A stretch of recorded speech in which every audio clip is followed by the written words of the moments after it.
अस्सलाम वालेकुम dear students, welcome to my YouTube channel. उम्मीद करती हूँ आप सब खैरियत से होंगे। चलिए चलते हैं आज के हमारे टॉपिक की तरफ। आज का हमारा टॉपिक है फिजिक्स 101 के most important MCQs for mid term preparation.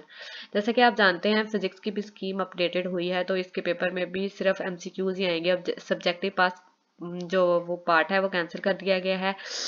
तो आज का पहला हमारा क्वेश्चन है per second refer to the dimension of physical quantity. जैसा कि हम जानते हैं जो वेलोसिटी है इसका जो वो है यूनिट है वो मीटर पर सेकंड है। फ्रीक्वेंसी का हमें पता है वो पर सेकंड होता है, क्योंकि वो हमें जैसा कि हमें पता है जो फ्रीक्वेंसी उसका फार्मूला भी इक्वल होता है 1/t।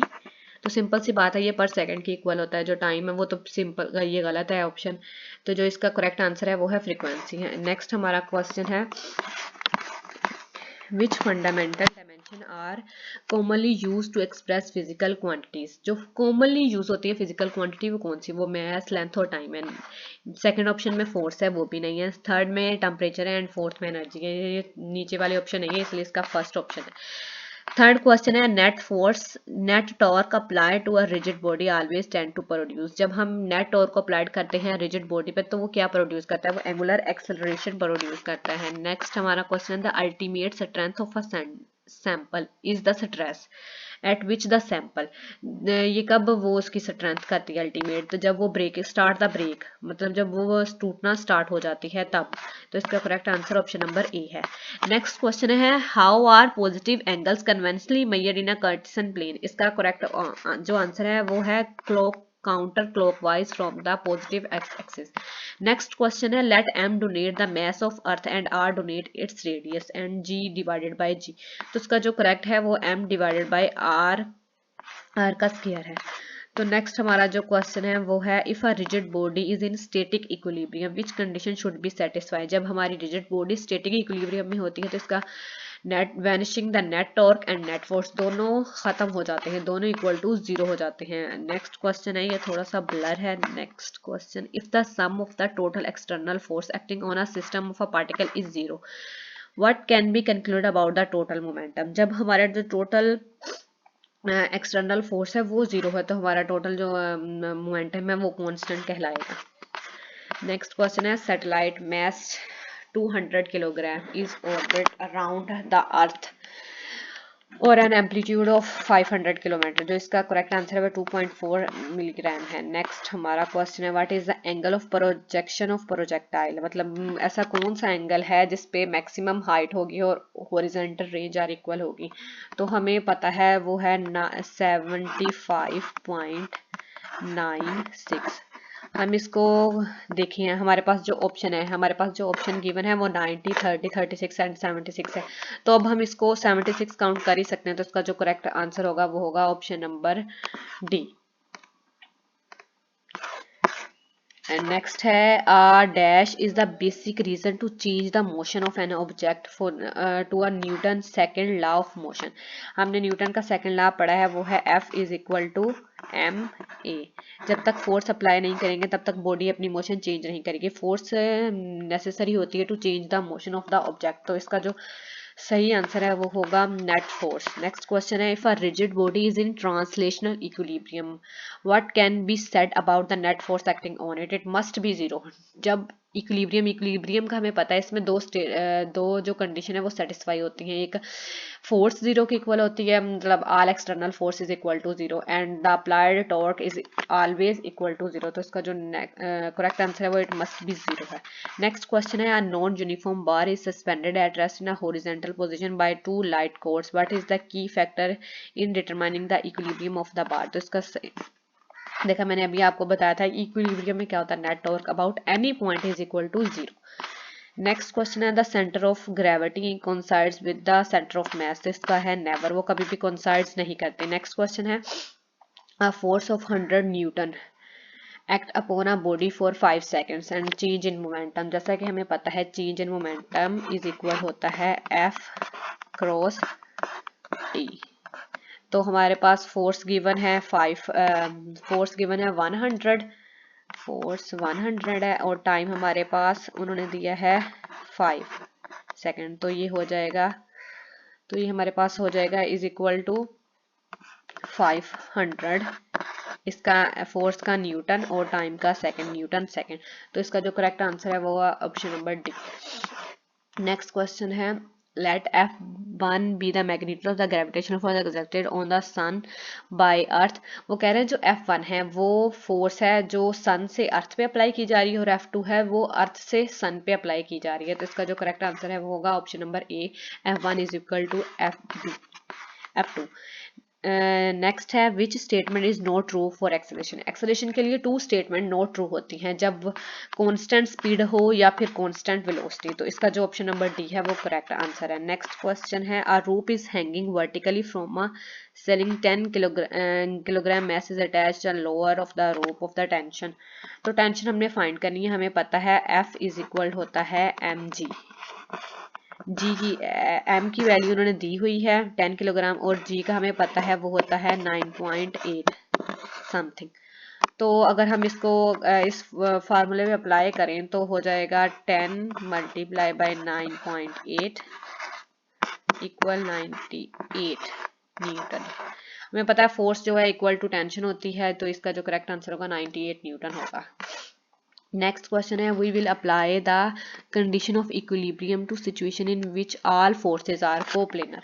हम इक्विलिब्रियम की कंडीशन तब अप्लाई कर सकते हैं जब ऑल जो एक्सटर्नल फोर्सेज होते हैं वो कोप्लेनर हो। तो इसका सही आंसर है ऑप्शन नंबर बी। नेक्स्ट है what force opposes the movement of an object over the surface and lead the work done that it's path dependent. जो वो है फ्रिक्शनल फोर्सेज। फ्रिक्शनल फोर्सेज वो अपोज करती हैं movement of the object over the surface. Next है what happened to the angular momentum of an object if the constant torque is applied to the opposite direction। हमें पता है angular momentum जब torque apply किया जाता है in same direction में तो एंगुलर मोमेंटम इंक्रीज करता है, अगर वो ऑपोजिट डायरेक्शन में अप्लाई किया जाए तो वो डिक्रीज करेगा। तो इसका सही आंसर है एंगुलर मोमेंटम डिक्रीजेस। नेक्स्ट है if a gymnasium sitting on a stool with his arms stretches lower his arm। तो इसका है the angular speed decreases। Next है people try to keep the over their feet मतलब weight their feet in order to feel stable। इसका जो मुझे लगता है वो वेट है, ये कंफर्म नहीं है, आप लोग कंफर्म कर लीजिएगा। नेक्स्ट है हमारे पास the scalar product of two vector is maximum. जैसा कि हम जानते हैं स्केलर प्रोडक्ट यानी A dot B is equal है ए बी कोस थीटा। कोस तब 1 होता है जब वो 0 के इक्वल हो, यानी कोस 0 हम जैसा कि हम जानते हैं कोस 0 इक्वल टू 1। और 0 कब होता है जब वो पैरेलल हो। तो सिंपल सी बात है इसका परपेंडिकुलर नहीं है, इसका पैरेलल सही आंसर है। इसका पैरेलल सही आंसर है।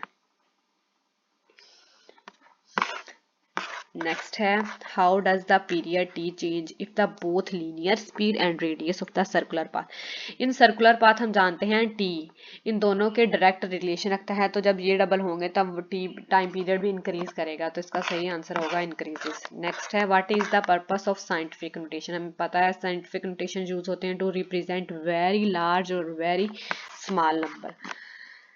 नेक्स्ट है हमारे पास when is the scalar product of two vector is equal to 0। जब 0 पहले हमने पढ़ा इसका मैक्सिमम, अब है वो 0। 0 तब होता है जब वो परपेंडिकुलर हो, जब उसके दरमियान एंगल 90 का हो। कोस 90 इज इक्वल टू 0 होता है, कोस 90 इज इक्वल टू 0। तो इसके मुताबिक जब वो परपेंडिकुलर होगा तब वो 0 कहलाएगा। नेक्स्ट है हमारे पास P type earthquake wave resemble. तो जो पी टाइप की वेव होती है वो लॉन्गिट्यूडनल वेव्स कहलाती हैं। नेक्स्ट है source of frequency 500 hertz waves. हमारे पास फ्रीक्वेंसी गिवन है, वेवलेंथ गिवन है और डिस्टेंस गिवन है। फ्रीक्वेंसी 500 हर्ट्ज है, हमें पता है v is equal to F lambda, v is equal to F lambda. अब हम 500 को मल्टीप्लाई कर देंगे 0.4 से, तो हमारे पास इसको आप कैलकुलेट करें तो इसका जो आंसर आता है वो होता है 200। हमने पढ़ा है d is equal to V T.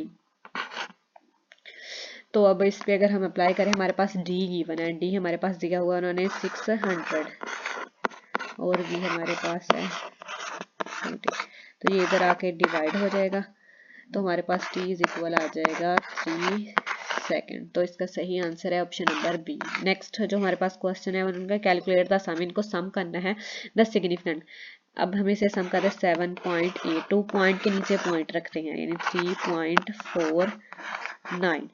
अब इसको अगर हम करें सम तो आएगा इधर 11 1 ऊपर, यहाँ 13 1 ऊपर और ये आ जाएगा 11। हम सिग्निफिकेंट फिगर में पॉइंट के बाद सिर्फ 2 डेसिमल काउंटेबल होते हैं। इसका ऑप्शन नंबर ए भी हो सकता था पर इसके बाद 3 है तो ये काउंटेबल नहीं है, ये रॉन्ग है। तो इसका सही आंसर ऑप्शन नंबर सी है।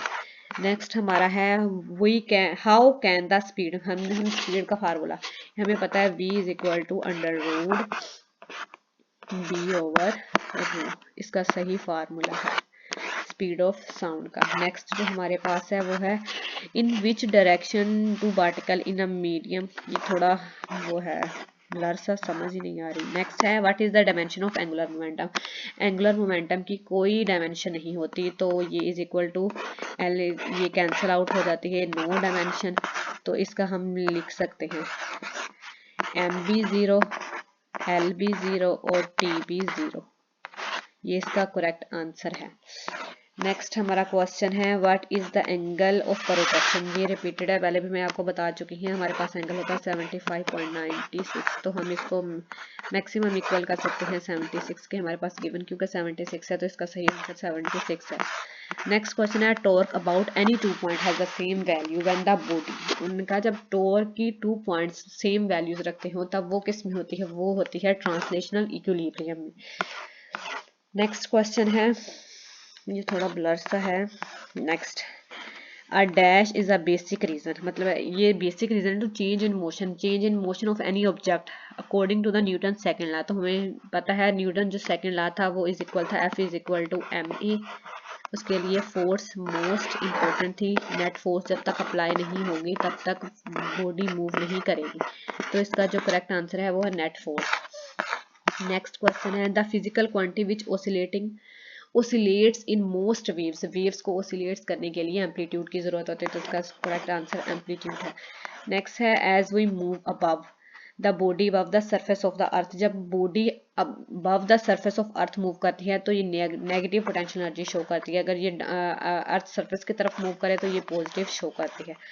नेक्स्ट है the angular momentum vector of earth about its rotation axis due to daily rotate, जब डेली रोटेट वो करता है ना वो इनकी वो नॉर्थ की डायरेक्शन में रोटेट करता है इन डेली रोटेशन के हिसाब से, वो इसका correct answer option number A है।